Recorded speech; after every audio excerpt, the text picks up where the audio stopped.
한 주간 동안 평안하셨습니까? 우리가 소리를 들으려면 어떤 진동이 외이와 고막을 거쳐 중이에 있는 침골, 추골, 등골을 통과하면서 22배로 확대되어야 합니다. 확대된 진동이 뇌에 있는 달팽이관의 림프에게 도달했을 때 파동이 일어납니다.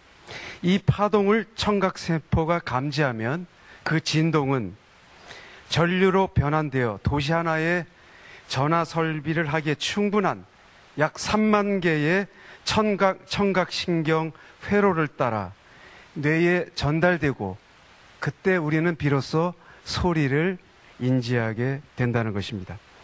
1990년대 초반에 영국의 저명한 목사 존 스토트는 가장 복잡하고 정교하다는 컴퓨터도 인간의 귀에 비하면 콘크리트 조합만큼 조잡하다는 이야기를 했습니다.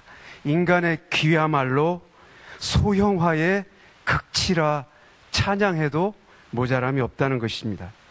그렇다면 인간의 뇌는 어떨까요? 귀가 한 도시의 전화 설비에 충분한 3만 개의 청각신경 회로를 가진 것도 놀라운데요. 인간의 뇌는 무려 100억 개가 넘는 신경세포를 가지고 있다고 합니다. 지능, 감성, 기억 등이 정상 작동하려면 무려 100조 개의 시냅시스라는 연결고리의 수고가 따를 때 비로소 가능하다는 것입니다. 1.5kg뿐이 안 되는 뇌는 심장에서 나가는 15%의 피를 소비하기도 할 만큼 중요하죠. 이렇게 정교한 인간의 뇌는 시각을 인식하는 후두엽, 체감각을 지각하는 두정엽, 언어 기능을 담당하는 측두엽, 기억력과 사고 등을 관장하는 전두엽, 그리고 기억 창조의 하드웨어로 알려진 해마로 이루어졌다고 합니다. 하지만 인간의 뇌의 신비에 본격적으로 도전하기 시작한 것은 1990년대 초반이라고 알려졌습니다.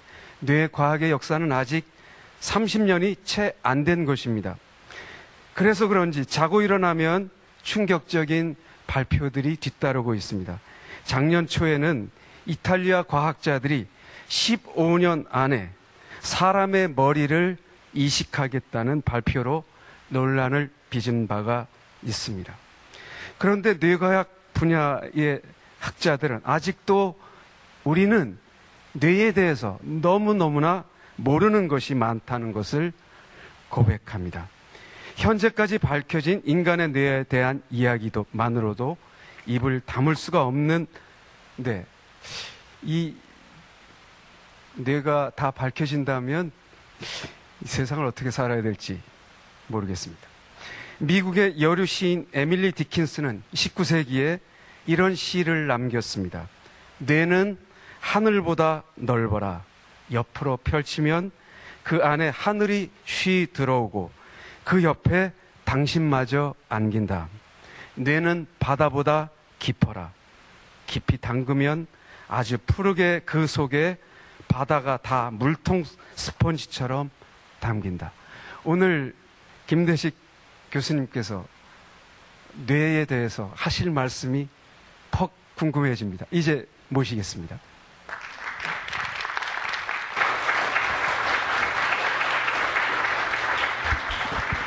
네, 감사합니다. 카이스트에서 김대식이고요. 사실 제가 보통 강연을 줄 때는 왼쪽이나 오른쪽에서 약간 살짝 비켜서 강연을 하는데 그 앞에서 딱 하니까 상당히 이상한데 제 얼굴을 보지 마시고 볼 게 별로 없으니까 어차피 위에를 보시면 될 것 같고요. 오늘 정말 그 소개 고맙게 잘 들었고요.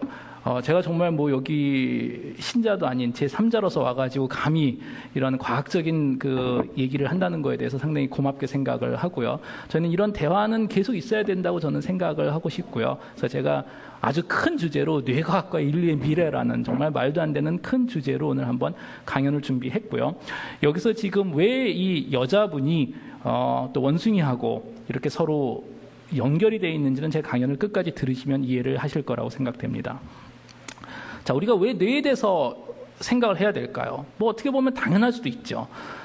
아인슈타인 같은 천재적인 행동도 뇌가 있기에 가능한 거지만 그 히틀러의 악마 같은 행동도 당연히 뇌가 있기에 존재하는 거고, 김연아 선수도 뇌가 제대로 작동하니까 이런 멋진 운동을 할 수 있는 거고, 저 옆에 계시는 분은 노인성 파킨슨이라는 병이 있어서 substantial nigra라고 뇌의 아주 작은 영역이 망가지고 나서는 자신의 의지, 자신은 지금 걷고 싶다라는 의도를 계속 만들어내고 있는데 걷지 못하고 제자리에 멈춰서 있는 그런 병 같은 것도 만들 수 있는 게 모든 게 뇌 때문에 그런 거죠. 이 늦은 저녁 시간에 좀 징그러운 사진을 보여드리게 돼서 너무 죄송한데요. 인간 뇌는 이렇게 생겼고요. 제가 개인적으로 뇌과학을 시작하게 된 이유가 사실 제가 이제 독일에서는 학부 시절에 컴퓨터 과학하고 심리학을 전공을 했고 인공지능을 연구했었습니다. 상당히 오랫동안. 그러면서 제가 했었던 프로젝트 중에 하나가 탁구 치는 로봇을 개발하는 거였었어요. 그래서 나름대로 몇 달 동안 열심히 노력을 해서 뭐 터미네이터 같이 생긴 멋진 로봇을 만들고, 제가 한번 탁구공을 탁 쳤는데 30초 동안 얘가 아무 짓도 안 하더니 한번 헛질하더라고요. 괜히 혼자서. 그래서 이거 되게 신기하다. 아니 우리가 이렇게 노력을 해서 만들었는데 탁구 치는 건 어린 나이도 할 수 있는 건데 왜 기계는 이렇게 어려워할까? 가만히 생각해 보면 인간한테 쉬운 게 기계한테는 거의 불가능합니다. 저희 카이스트에 보면 휴버라는 걸어다니는 로봇이 있어요. 걔가 다리 질질 끌면서 걸어다니는 거 보면 너무 불쌍하잖아요. 아이들은 깡충깡충 뛰어다니는데 옆에서. 그리고 인공지능을 전공하지 않는 분들은 이해하기 아마 어렵겠지만 전 세계에서 가장 빠른 컴퓨터도 여전히 고양이하고 강아지를 구별할 수가 없습니다. 왜 그게 그렇게 어려운지는 제가 나중에 설명을 드릴 거고요. 근데 또 거꾸로 기계한테 쉬운 게 인간한테 너무 어렵죠. 8,895 곱하기 7,830. 지금 답 모르시잖아요. 저도 몰라요, 당연히. 기계한테는 너무 쉬운 건데. 그래서 제가 생각한 게, 인공지능을 만들기 전엔 자연지능을 제대로 이해해야 되겠구나 해서 그 다음에 뇌과학으로 제가 바꾸고, 막스 플랑크 연구소에서 뇌과학을 하겠습니다 했더니 교수님이, 그래? 그러면 뇌수술을 해. 하더니 원숭이 한 마리를 이렇게 주시더라고요. 그래서 뇌수술을 처음 시작했는데 두개골을 열고 저 뇌를 딱 보는 순간 신기한 게 하나 있었는데 하나도 신기하지 않다라는 게 되게 신기하더라고요. 뇌는 두개골을 열고 나면 1.5kg짜리 고기 덩어리예요. 마트에서도 쉽게 보실 수 있는. 징그럽게 생기고 혈관이 있고 그냥 고기예요. 그런데 우리는 분명히 이 고기 덩어리를 가지고 우주에 대해서 생각을 하는 거고 뇌에 대해서도 생각을 하는 거고, 저도 뇌가 있으니까 이런 발표를 하는 거고, 여기 계신 분들도 아마도 뇌가 있으실 테니까 지금 이해를 하고 계시는 거잖아요. 여기 계신 분들이 다들 좀비거나 기계면은 아무도 이해를 못 하겠죠. 제가 지금 무슨 얘기를 하는지도. 저는 과학자로서 당연히 실험을 해야 되는 사람이고 눈에 보이는 거 위주로 세상을 이해하는 사람인데, 그렇다면 우리가 뇌를 해부하기 시작했을 때 뭐가 있을까요? 아무것도 없습니다, 사실은. 지금 방금 설명해 드린 것 같이 뇌 안에 유일하게 존재하는 건 10의 11승 정도 되는 상당히 많은 숫자의 신경세포들이고, 신경세포 하나들은 수천 개 또는 수만 개 다른 세포들하고 연결이 되어 있습니다. 그래서 총 10의 15승 정도 되는 시납스라고 부르는 연결고리, 그거 외에는 아무것도 없다라는 거죠. 뇌를 아무리 해봤자 영상도 없고 기억도 없고 자아도 없고 감정도 없고 아무것도 없고, 유일하게 존재하는 건 끝없이 많은 시납스들만 가지고 저희가 이 여러 가지를 다 해내는 그 과정을 이해하는 게 결국 현대 뇌과학의 가장 큰 질문이 되겠죠. 제가 몇 가지 이제 뇌과학에서 유명한 예제들을 보여드릴게요. 이분은 피네아스 게이지라는 분인데, 이분 교과서에 아주 자주 나오신 분이에요. 19세기 초에 미국에서 철도 노선 공사장에서 이제 근무를 하셨던 분이고, 이분이 사고가 나기 전에는 기록에 따르면 아주 성실하셨던 분이래요. 일도 열심히 하고 술도 안 마시고. 근데 어느 날 공사장에서 다이너마이트가 잘못 터져서 이분이 지금 손에 들고 있는 이 철봉이 뇌를 뚫고 들어가는, 오른쪽 사진에 있는 그런 큰 사고가 있었고요. 다행스럽게도 병원에서 치료를 받으셔서 몇 주 후에 퇴원을 하셨어요. 해서 몸은 다행스럽게도 완쾌했는데, 신기하게도 이분이 병원에서 나오고 나서는 성격이 180도 변한 거예요. 일도 안 하려고 그러고 술 마시고 와이프 때리기 시작하고 거의 노숙자 같은 생활을 하기 시작했다라는 거죠. 그래서 친구들이 우리가 알던 옛날에 그 피니아스 게이지가 아니다. 자, 어떤 일이 벌어졌을까 하고 나중에 알고 보니까 이 철봉이 뇌의 전두엽이라고 부르는 이 앞쪽에 있는 작은 영역을 망가뜨린 거로 지금 알고 있는데, 현재 뇌과학에서는 전두엽이 인간의 판단력을 좌우한다고 알려져 있고요. 판단력이라는 걸 사실 동일한 상황에서 10명의 사람이 자기 자신은 일치하도록 항상 다르게 판단을 하면 저희는 그거를 성격이라고 나중에 판단하게 됩니다. 결국 동일하게 계속 일치된 그 판단력은 우리가 성격이라고 보게 되는데요. 성격이라는 건 되게 복잡할 것 같잖아요. 저희가 유전적인 이유도 있을 것 같고, 어렸을 때 교육, 환경, 뭐 선생님, 친구, 이 모든 게 합쳐져서 나의 성격, 나는 누군가를 만들어낼 것 같은데, 사실 우리가 알고 있는 현대 뇌과학적 개념으로는 여기 계신 분들, 저를 포함해서 제가 전두엽에 있는 신경세포 한 1000개만 망가뜨려 놓으면 갑자기 다른 사람이 돼버리십니다. 우리가 질문을 할 수 있겠죠. 나는 누군가 도대체? 나는 전두엽에 있는 신경세포인가, 사실. 제가 이제 미국에 있을 때 저희가 한 달에 한 번씩 뇌과학 하는 사람들하고, 뇌과학자들하고 그 법조계에 계신 분들하고 같이 이 모임이 있었는데, 거기서 한 판사분이 자기가 옛날에 그 다뤘던 케이스를 말씀해 주시더라고요. 자신이 뉴욕에서 판사로 일할 때 그런 케이스가 있었대요. 어느 큰 회사의 임원분이시고 평생 죄 안 짓고 사시던 분인데 어느 날 갑자기 부인을 죽인 거예요. 그래서 뭐 난리가 났죠. 이 사람이 도대체 왜 그런 일을 저질렀을까? 법정에 들어갔는데 그분의 변호사가 알아낸 사실이 뭐냐면 임원 본인도 모르게 그 임원의 전두엽에 암이 생겼다라는 거예요. 그러니까 그 변호사가 이 피니아스 게이지, 이 실험을 설명하면서 뇌과학자들이 얘기한 대로 전두엽이 망가지면 성격이 변한다. 다시 말해서 이분이 자신의 자유의지로 살인한 게 아니고 이건 병적인 행동이었다라고 얘기를 했는데, 판사분은 자신은 그걸 인정하지 않았다 그러더라고요. 왜냐? 영미법에선 분명히 인간은 자유롭다고 나와 있다. 자유로운 인간이 자신의 선호도대로 행동을 하면 자신이 한 행동에 대해서 사람이 책임을 져야 된다고 나와 있지, 신경세포가 책임지라는 말은 안 나와 있다, 거기에. 그리고 미국에는 3억 명이나 되는 다양한 선호도를 가진 사람들이 살고 있는데, 우리가 갑자기 나의 행동을 신경세포들한테 아웃소싱하기 시작하면 큰일 난다. 예를 들어서 제가 뭐 차를 타고 빨간불을 지나갔는데 경찰한테 잡히면 죄송합니다. 오늘 제 뭐 전두엽 세포 173번이 제대로 작동을 안 했습니다. 과학적으로, 논리적으로, 인과관계적으로 충분히 맞을 수 있더라도, 그리고 그분이 그러시더라. 니네 뇌과학자들 항상 그 뭐 자유의지가 없다 그러는데, 자유의지가 정말 없더라도 우리가 다 같이 믿음은 존재한다. 그러니까 우리 다 같이 믿고 이런 얘기는 여기서만 하고 나가서는 하지 말자라고 그렇게 말씀하셨는데, 저는 다니면서 계속 얘기를 하고 다니고 있고요, 현재. 두 번째 케이스입니다.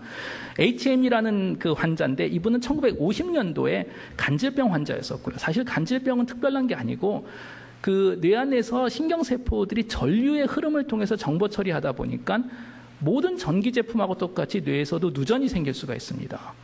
이분 같은 경우에는 그 누전이 해마를 포함한 이 아랫부분이죠. 해마를 포함한 이 영역에서 항상 누전이 생겼고, 당시까지만 해도 해마가 어떤 역할을 하는지 모르는 상황이었고요.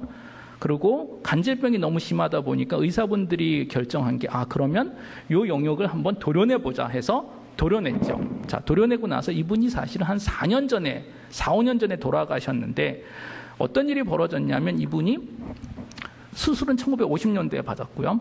수술을 하고 난 다음부터는 수술하기 전까지의 기억은 가지고 계셨는데, 수술하고 난 다음부터는 새로운 기억을 만들지 못하셨어요.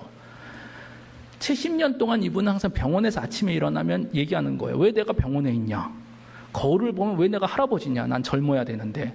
그리고 의사분들이 설명을 하세요. 이런 일이 있었고 60년, 70년 전에 당신의 해마를 우리가 도려냈고, 그 당시까지만 해도 해마가 기억을 만들어내는 영역인지 정말 몰랐다, 미안하다 하면 다 이해를 하세요. IQ가 떨어진 게 아니기 때문에 슬퍼하기도 하고. 근데 또 5분 후에는 왜 내가 병원에 있냐라고 물어보시는 거죠. 핵심은 이분한테 잘하는 건 어떤 의미일까요? 5분에 한 번씩 이분은 리셋이 되시는 거잖아요. 결국 우리가 느낄 수 있는 건 기억 없이는 나라는 불가능하다라는 걸 저희가 또 한번 생각을 해볼 수가 있겠죠. 나라는 존재가 완전히 독립된 것이 아니고 기억이 있어야만 나라는 게 가능하다라고 우리가 생각을 해볼 수가 있고요.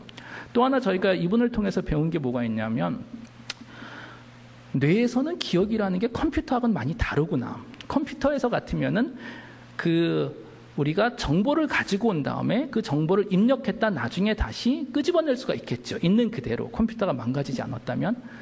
뇌에서는 절대로 그렇게 해서는 안 됩니다. 왜냐하면 저희가 눈을 뜨고 한 며칠만 돌아다니더라도 망막에 꽂히는 정보가 테라바이트를 넘기 때문에 이 모든 정보를 뇌에다 100% 입력했다가는 뇌가 정보량이 꽉 차서 아무것도 못해요. 그 다음엔 결국 해마가 해야 될 첫 번째 역할은 뭐냐면 이 상황에서 저장할 가치가 있는 정보와 저장할 필요가 없는 정보를 구별해야 된다는 거죠. 어떻게 구별을 할까요? 상황에 따라서 구별합니다. 예를 들어서 지금은 제가 이런 말씀을 드렸으니까 기억하시겠지만 이 얘기를 안 하고 만약에 2주 후에 오늘 김대식 교수의 스웨터 색깔이 무슨 색깔이었습니까? 하고 물어봤으면 아무도 기억을 못 하셨을 거예요. 1시간 반 동안 지금 보고 계셨는데도.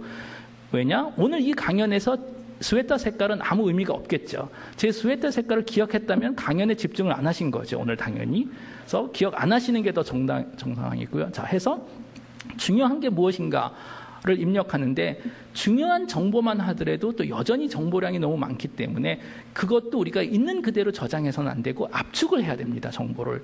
어떤 식으로 압축을 하냐면 예를 들어서 지금 여기 계신 분이 보고 있는 이 세상이 이게 지금 진짜 현실인 거죠. 우리가 꿈꾸는 게 아닐 테니까 이게. 지금은 이게 정말 느껴지잖아요.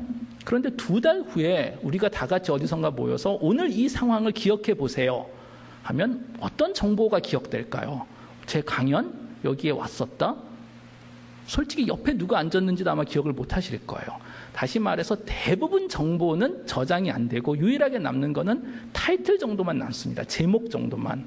오늘 이런 행사, 카이스트의 김대식 교수 와서 뇌에 대해서 얘기를 하더라. 저장된 건 그거고 나중에 기억하실 땐 그 몇 개 되는 뼈다귀를 가지고 온 다음에 살은 나머지는 붙이시는 겁니다. 픽션을 통해서. 그 픽션은 다 거짓말이고요. 대부분. 내가 예전부터 알았던 이야기, 내가 들은 이야기, 남들이 나한테 보여주는 이야기, 그런 것들이 다 합쳐져서 우리가 스토리텔링을 통해서 기억을 하는 거죠. 짧게 얘기하자면 기억한다라는 것은 정보를 어디다 저장했다 가져오는 게 아니고 매번 새로 만들어내신다고 아마 이해하시면 될 것 같고요. 현대 뇌과학에서는 저희가 MRI 같은 도구를 사용하면 뇌를 조금 더 섬세하게 볼 수가 있는데요. 아까 말씀하셨던 것 같이 근래 7, 8년 전부터 뇌과학에 대해서 상당히 많은 진전이 있었던 게 저희가 아주 큰 브렉스루가 있었습니다. 그건 뭐냐면 뇌에서 정보가 어떻게 저장되는지를 이해를 했어요. 한 10년 전부터. 어떤 식으로 저장되나 봤더니 뇌 안에서는 정보가, 죄송합니다. 이건 제가 보면서 해야 될 것 같네요. 약간. 뇌 안에서는 정보가, 제가 그냥 이렇게 하죠. 예. 뇌에서는 정보가 이런 식으로 문의 위주로 입력이 된다는 것. 이게 더 나을 것 같아요. 뇌에서는 정보가 이런 식으로 문의로 입력이 된다는 걸 저희가 알게 됐는데요. 그게 무슨 얘기냐면 예를 들어서 저희가 단어를 들리게 한다든지 하면 뇌의 한 영역에서 이런 패턴이 생기고요. 근데 이 패턴 자체를 저희가 눈으로 보면 구별할 수 없겠지만 기계학습 방법이라는 통계학적인 방법을 통해서 분석하면 아주 상당히 재밌는 관계를 볼 수가 있는데 지금 이 형태 같은 데서 우리가 피험자한테 무언가 살아있는 생명체를 보여줬을 때 머리에서 일어나는 패턴이 서로 다 비슷합니다. 생명체하고 살아있지 않은 것을 비교할 때보다 살아있는 것 중에서도 사람을 볼 때 서로 비슷합니다. 사람하고 동물을 비교할 때보다 사람도 사람 얼굴을 볼 때 서로 비슷하고요. 얼굴하고 몸을 비교할 때보다 얼굴도 여자 얼굴끼리 서로 비슷하고요. 여자 얼굴하고 남자 얼굴하고 비교할 때보다 이런 식의 관계는 사람한테도 얻었고 저희가 원숭이한테도 얻었고요. 결국 우리가 이 정보를 통해서 2가지 새로운 지식을 얻게 됐는데 첫째는 원숭이도 사실은 세상을 사람하고 비슷하게 보겠구나라는 저희가 해석을 할 수 있겠고요. 근데 더 중요한 거는 이게 나쁜 것 같아요. 네. 더 중요한 건 저희가 얻은 이 테이블은 사실 어떻게 보면 사전이라고 보시면 됩니다. 새로운 실험에서는 실험하는 사람은 피험자가 뭘 보는지 모르는 상태에서 무언가를 보여주는 거죠. 자, 그 다음에 뇌에서는 저희가 무늬를 하나 얻어요. 저렇게 생긴. 그 무늬를 가지고 이 테이블 안에 들어가서 보는 겁니다. 어느 것하고 가장 비슷할까? 뭘 봤을 때 이런 패턴이 나올까? 하고 보면 수학적으로 저희가 대충 사과를 봤을 때 이런 패턴이 나오더라라는 통계적인 추론을 해낼 수가 있고요. 그렇게 해서 피험자한테 물어보는 거죠. 정말 사과를 봤습니까? 하면 70%, 80% 저희가 맞힐 수 있습니다. 이런 거를 저희가 브레인 리딩이라고 지금 부르고요. 왜냐하면 뇌를 읽을 수 있기 때문에. 왼쪽에 있는 그림에서는 피험자가 MRI 안에서, 이거는 일본에서 했었던 스타디고요. 묵찌빠를 하는 겁니다. 묵찌빠를 할 때 그 뇌에서 일어난 패턴이 다르게 생겼고요. 구별할 수가 있는데, 신기하게도 우리가 묵찌빠를 할 때만 패턴이 다른 게 아니고 묵찌빠를 상상할 때도 다릅니다. 그래서 이 실험에서는 피험자가 찌를 상상하면 뇌에서 그 패턴을 읽어서 찌라고 알아봐서 로봇 손이 대신 찌를 해준다는 그런 실험이 되겠고요. 오른쪽에 있는 거는 작년에 브라운 대학교에서 소개했었던 결과로, 이 여자분은 지금 10년 전 교통사고가 나서 전신 마비되신 분입니다. 10년 동안은 자신의 의지로는 손가락 하나 까닥하지 못하시는 거죠. 사실 자신의 의지로 아무도 못한다는 거를 우리 같은 정상인들은 이해하기가 어렵죠. 우리는 팔을 들겠다라고 의지를 하면 그냥 들리잖아요. 팔이 아무 문제 없이. 유일하게 우리의 의지에 따라서 몸이 움직이지 않는다는 경험은 저희가 가위 늘릴 때는 유일하게 경험을 할 수 있는 거고요. 몇 달 전에 우리나라에서도 뭐 아이스바켓 챌린지라 그래가지고 그 뭐 루 게릭 디지즈 걸리신 분들을 위해서 얼음물 껴고 그런 사건이 있었는데, 루 게릭 디지즈 걸리신 분들은 평생 가위에 늘려서 사신다고 상상을 하시면 됩니다. 모든 걸 느끼고 상상을 할 수는 있는데 아무것도 움직일 수 없는 그런 상황이 되는 거죠. 이 여자분 같은 경우에는 지금 자신이 상상을 한 거였어서 자신 팔을 들겠다고, 그 상상한 걸 머리에 있는 기계를 통해서 뇌파를 측정하고 그 패턴을 컴퓨터가 분석을 한다면 이 로봇 손이 대신 해준 겁니다. 그래서 자신의 팔을 못 두니까 로봇 팔이 대신 손을 들어주는 거죠. 브레인 리딩에서 지금까지 가장 잘된 브레인 리딩은 버클리 대학교에서 나왔던 실험인데요. 이 실험에서는 피험자한테 사진을 보여주는 게 아니고 동영상을 보여주는 겁니다. 자, 그럼 결국 여기서 보실 거는 왼쪽에는 피험자가 눈으로 본 동영상에 나온 그 데이터고요. 그 동영상이고, 오른쪽에는 뇌에서 나온 패턴을 기반으로 컴퓨터가 해석을 해낸 겁니다. 실험하는 사람은 당연히 피험자가 어떤 동영상을 보는지 모르는 상태였었고요. 왼쪽이 직접 눈으로 본 거고, 오른쪽에 있는 게 뇌의 패턴만 가지고 컴퓨터가 재현해낸 거고요. 그래서 나쁘지 않죠, 이 정도면. 그래서 결국 우리가 뇌에서 일어나는 일을 읽을 수가 있겠구나라는 확신을 주는 그런 실험이라고 지금 보시면 됩니다. 여기서 제가 지금까지 설명드렸던 거는 이제 브레인 리딩이라고 다들 부르고 있고요. 리딩이라는 거는 저희들이 대부분 분들이 생각하는 것보다 훨씬 더 잘 됩니다. 사실은 뇌에서 일어나는 일을 우리가 직접 읽을 수 있다는. 근데 우리가 반대 실험도 한번 생각해 볼 수가 있겠죠. 브레인 라이팅은 할 수가 없을까? 뭐냐면 내가 원하는 정보를 직접 뇌에다 글같이 쓸 수는 없을까라는 생각을 한번 해볼 수가 있고요. 지금 현재는 두 가지 방법이 존재합니다. 왼쪽에서 있는 방법에서는 그 뇌 안에 있는 신경세포들이 정보를 정기적인 자극을 통해서 전달하니까 저희가 그냥 침을 꼽아서 전기적인 자극을 주면 되겠죠. 하나하나. 문제는 이런 침을 꽂기 위해서는 저희가 수술을 해야 될 거고, 그 수많은 신경세포에 하나하나 정기적인 자극을 주기는 상당히 어렵겠죠. 그래서 병원에서는 오른쪽에 있는 그림 같이 이 Transcranial Magnetic Stimulation이라고 TMS라는 방법을 사용해서 아주 강한 자기장을 머리에다 쏘게 되면 신경세포들이 자극을 받는 그런 실험을 저희가 할 수가 있는데요. 이 두 가지 방법 다 약간의 근본적인 문제가 있습니다. 브레인 라이팅으로 하기. 그 근본적인 문제는 뭐냐면, 제가 처음에 설명드린 것 같이 뇌 안에는 어마어마하게 많은 신경세포와 엄청나게 많은 시납스들이 있다 그러는데, 거의 얘네들이 뇌 안에서 거미줄같이 복잡한 구조를 가지고 있겠죠, 당연히. 여기에 저희가 침을 하나 꼽아서 예를 들어서 정기적 자극을 준다 그러면 당연히 근처에 있는 모든 신경세포들이 반응을 보여주겠죠. 그리고 얘네들은 또 서로 연결이 됐잖아요. 그럼 좀 있으면 이렇게 되겠죠. 이거는 라이팅이 아닙니다. 라이팅, 글을 쓴다라는 건 개념적으로 무슨 의미냐면, 여기 계신 분들한테 제가 하얀 백지를 하나씩 드리면서 글을 써보세요 하면 99%의 종이 면적은 하얗게 두고 한 1% 정도만 색깔을 바꾸시는 거잖아요. 까맣게, 파랗게, 빨갛게. 왜냐? 하얀 것과 까만 거의 차이가 있어야지 저희가 정보를 입력할 수가 있겠죠. 지금 여기서 한 것은 뇌에다 먹칠을 해버리는 겁니다. 시커멓게. 그래서 저희가 뇌 자체의 액티베이션, 전체적으로 자극은 줄 수 있지만 정보는 입력할 수 없다라는 거죠. 이런 방법을 쓰면. 그렇다면 뇌과학에서 정말 오래전부터 찾았던 방법은 뭐냐면 어떻게 해서라도 우리가 내가 원하는 신경세포는 우리가 킬 수 있고 내가 원하지 않는 신경세포는 키지 않는 그런 방법이 있지 않을까 하고 많은 분들이 연구를 하셨고요. 다행스럽게도 그런 방법이 지금 한 6년, 7년 전에 발견이 됐고요. 그 스탠포드 대학의 칼 다이저로트라는 교수님이 발견하신 옵토제네틱스, 광유전자라는 방법이고요. 저도 그 연구에 약간 참여를 해서 저희가 그 네이처 논문을 같이 냈는데요. 여기서 보시면은 우선 이쪽을 보시면 이게 기본적인 방법의 문제입니다. 여기서 보면 신경세포 2개가 있고요. 위에 있는 신경세포가 저희가 건드리고 싶은 신경세포고 밑에 있는 신경세포가 건드리면 안 되는 신경세포인데 여기에 정기적인 자극을 주게 되면 모든 신경세포가 반응을 해서 뇌의 먹칠을 지나고 저희는 브레인 라이팅은 할 수가 없겠죠.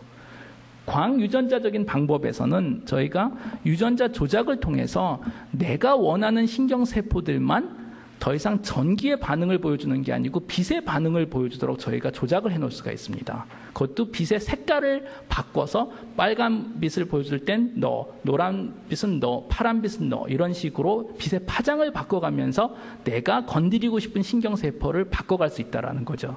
이 논문에선 그런 방법이 근본적으로 가능하다는 걸 보여준 거고요. 드디어 이 여자분이 나왔는데 여기에 있는 쥐는 그 스탠포드 대학교에서 그 했었던 실험이고요. 어떤 실험을 했냐면 광유전자적으로 조작된 뇌를 가진 쥐 머리에 파이버 optic스를 꼽아서 빛으로 이 쥐의 행동을 조작하는 겁니다. 그래서 이 쥐는 거의 장난감 같이 우리가 행동을 조절할 수가 있습니다. 앞으로 가라, 왼쪽으로 가라, 오른쪽으로 가라 그런 식으로. 이 옆에 있는 저 그림, 여자분하고 원숭이 그림은 이 쥐를 가지고 얻은 그 실험이 나오고 나서 바로 영국의 그 한 잡지에서 커버 픽처로 나왔던 거로 기억을 하는데 광유전자를 통해서 브레인 라이팅이 정말 된다면 우리가 쥐의 행동을 컨트롤하는 것 같이 어느 미래의 독재 사회에서는 모든 신생아한테 광유전자적인 유전자 조작을 해서 정부에서 행동을 조작할 수도 있다. 이런 건 절대로 해서는 안 된다. 당연히 해서는 안 되겠죠. 해서 공개한 그런 케이스가 되겠고요. 광유전자를 사용해서 상당히 많은 재밌는 연구들이 지금 진행됐는데 올해 1월 달에 MIT의 수스모 토네가바 교수님이 했었던 실험은 이건데요.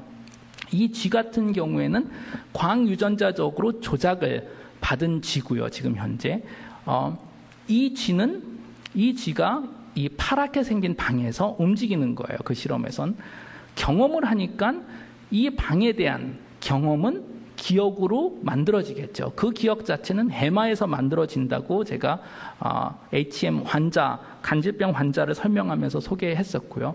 결국 이 쥐의 해마에서는 이 방에 대한 정보가 이런 식으로 패턴으로 입력이 되겠죠. 여기서 그려져 있는. 자, 그 패턴을 우리는 브레인 리딩으로 읽을 수가 있습니다.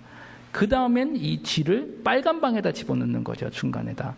빨간 방에서는 쥐한테 약간 좋지 않은 경험을 하게 합니다. 큰 소리를 들려준다든지 쥐는 이제 스트레스를 받는 상황이 되겠죠.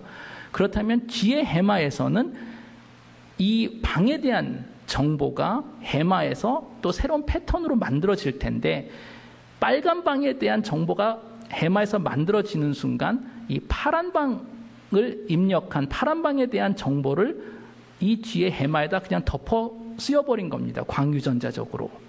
그러고 나서 쥐를 꺼내서 얼마 후에 다시 파란 방에 집어넣었더니 파란 방에서는 안 좋은 일이 없었잖아요, 사실은. 그런데 쥐는 막 스트레스 현상을 보이더라. 우리가 쥐한테 물어볼 수는 없어요. 너 어디서 안 좋은 일이 있었나? 쥐의 반응만 볼 수 있겠죠. 해서 가설할 수 있는 건 이 쥐의 머리에서는 이 나쁜 일이 빨간 방이 아니고 파란 방에서 있었다고 기억이 왜곡된 거죠. 제가 서울에서 소매칭이 당하고 제 기억에는 대전에서 당했다고 왜곡될 수 있는 것 같아서 역사상 처음으로 기억을 왜곡한 그런 케이스가 되겠고요.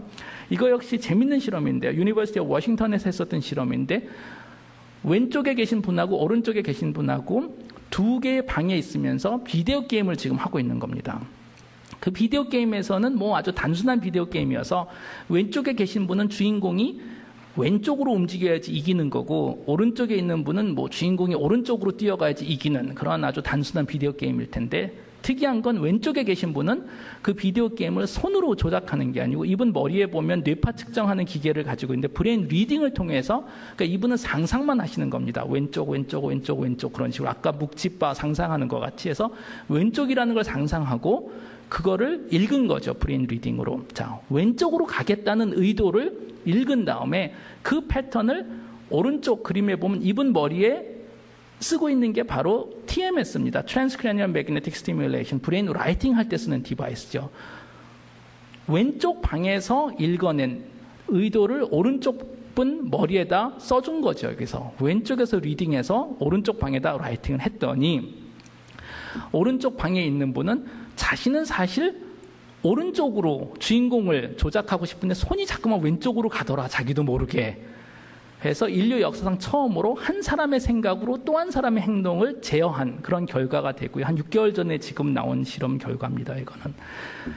마지막으로 이건 버클리에서 작년에 했었던 실험이고요. 이 실험에서 역시 피험자가 컴퓨터를 보면서 비디오 게임을 하고 있는 거고요. 뭐 열심히 그 학생들이 비디오 게임을 하고 있을 때 화면 스크린에다 아주 짧은 시간 동안 보통 한 20에서 30 밀리세컨드 정도 짧은 시간 동안 랜덤으로 숫자들을 보여주는 거예요. 자, 이런 숫자들을 아주 짧게 보여주면 보는 사람은 못 느낍니다. 너무 짧게 보여주기 때문에. 그렇다면 나는 느끼지를 못하는데 나의 뇌는 느낍니다.